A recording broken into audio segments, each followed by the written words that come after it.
Welcome to Story Lab. This week we're taking a look at a story that did not go swimmingly. We'll meet a guy who listened to some bad advice that sunk an entire kingdom.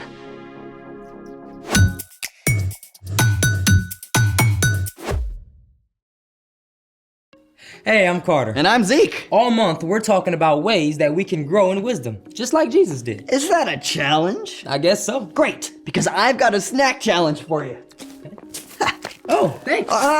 You need context, my friend. The context is that you just offered me a snack and then took it away. This is a beta snack challenge. Those really colorful fish? Those really colorful predatory fish. Okay, but betas don't eat chocolate. We are the betas, and these are brightly colored insects that we're about to eat. This whole thing seems fishy. We're gonna need these, Okay. this, and you get your own. Okay. We've got 20 seconds to capture as many insects as our fishy little mouths can grab. Okay. But wait! The plot thickens. Hiding amongst the tasty chocolate prey are poisonous fruity insects. Grab one of these chewy fruit suckers and you're a goner. Okay, so let me get this straight. I'm trying to quickly snap up chocolate candies. Yep. While avoiding any chewy fruit-flavored candies? Spot on. Got it. Okay. We're gonna need to pour these out okay, onto the plate. okay. Yep. Just pull them all out. Okay. M&M's. Pour these all. Poisonous? Yeah, you mix them in. On top, they're poisonous. Can we get a timer? Oh, perfect. All right. Okay. 3, 2, 1, go, go! Ooh, what's these in? Is that one red? Okay, orange, brown. yellow. Yep. There we go. 2 more. Yep. You're grabbing the poisonous right there. Don't take from mine. All right. That's it. That's how we go. Okay, let's count.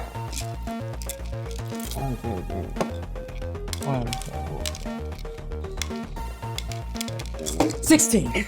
16. 16. Oh, we don't need to worry about the points. What did you notice about our insect snacks? Well, we hardly grabbed any red candies at all. And why is that, my fishy friend? Well, we couldn't grab the red fruity candies, so I guess we just avoided all the red. It's like the red chocolates were camouflaged. Give the man a prize.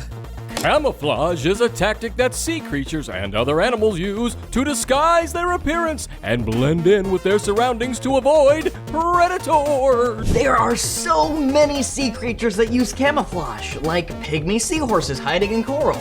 Is there actually a seahorse in there? Also, this leopard flounder, and this grumpy frogfish. Truly amazing.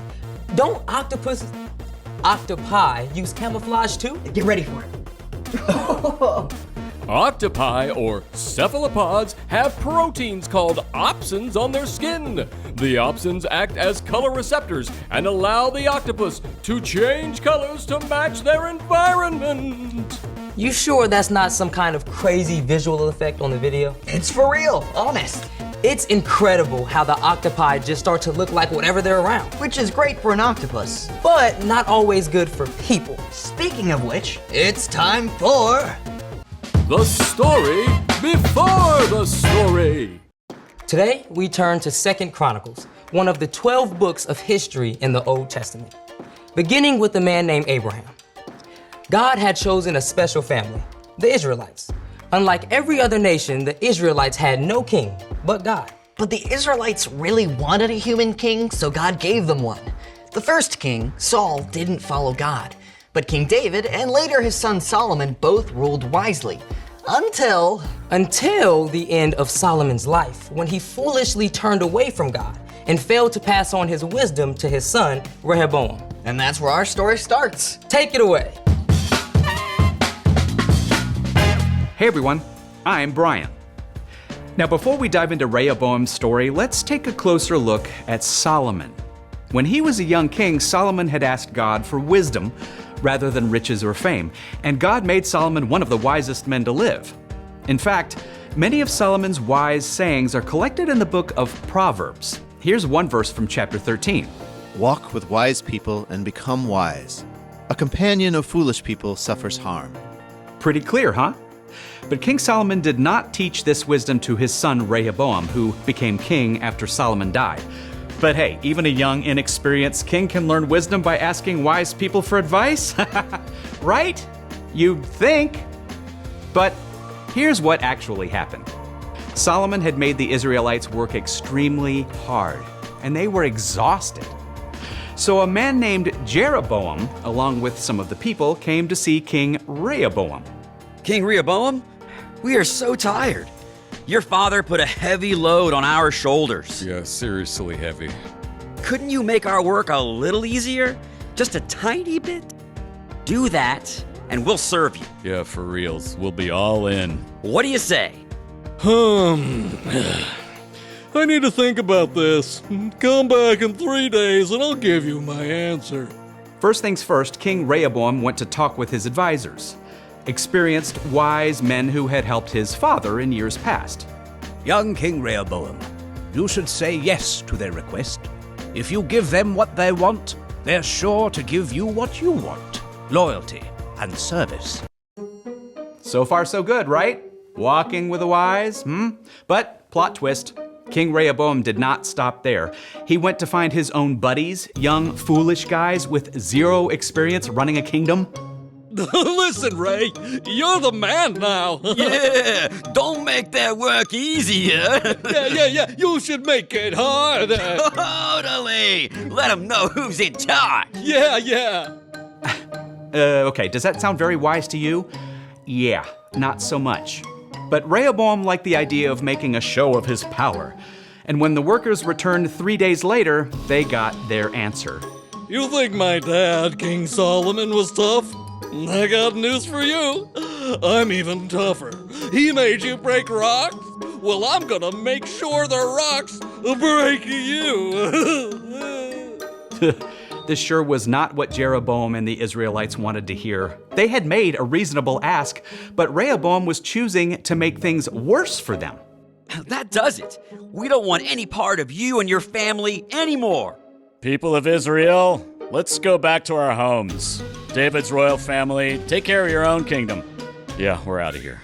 Rehoboam had chosen to listen to the foolish words of his friends rather than the wise words of his experienced advisors, and it led to disaster. From that time forward, the kingdom was split in two parts, Israel and Judah, and the people strayed farther and farther from God. The end.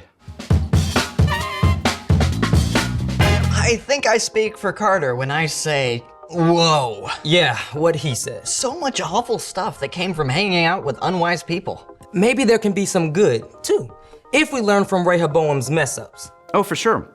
That's part of wisdom, learning from mistakes, whether they're yours or somebody else's. So, what's our part in the story? Well, God wants us to become more like Jesus in everything we do, including our choices. We can grow in wisdom by spending time with people who follow Jesus and make good choices. And wisdom is finding out what the right thing to do is and doing it. Sometimes that means not being too cool to ask your parents or some other wise grown-ups for advice and help. Yeah, and noticing which friends or classmates are choosing wisdom. Good idea. It's important to be friendly and kind to everyone, but you want to spend the most time with your wise friends. You know, I think I'm a little wiser just from hanging out here today with you, Brian. Hey, what about me? You too, Carter. I think you guys got it. See you next time. So, here's the thing. Hang out with wise people. That's why we like hanging out with all of you. Now, I think it's time to bring the Story Lab in for a landing. Thanks for joining us in the Story Lab. See you next time. Hey.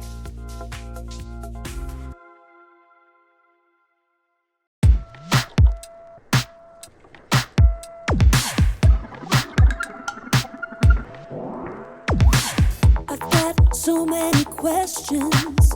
There's so much to learn that I don't know. I don't have a direction, but God, I know you show me where to go. You help me to see the best I can be. Now there's no stopping me. I wanna go further, I wanna go faster. God,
Thank you.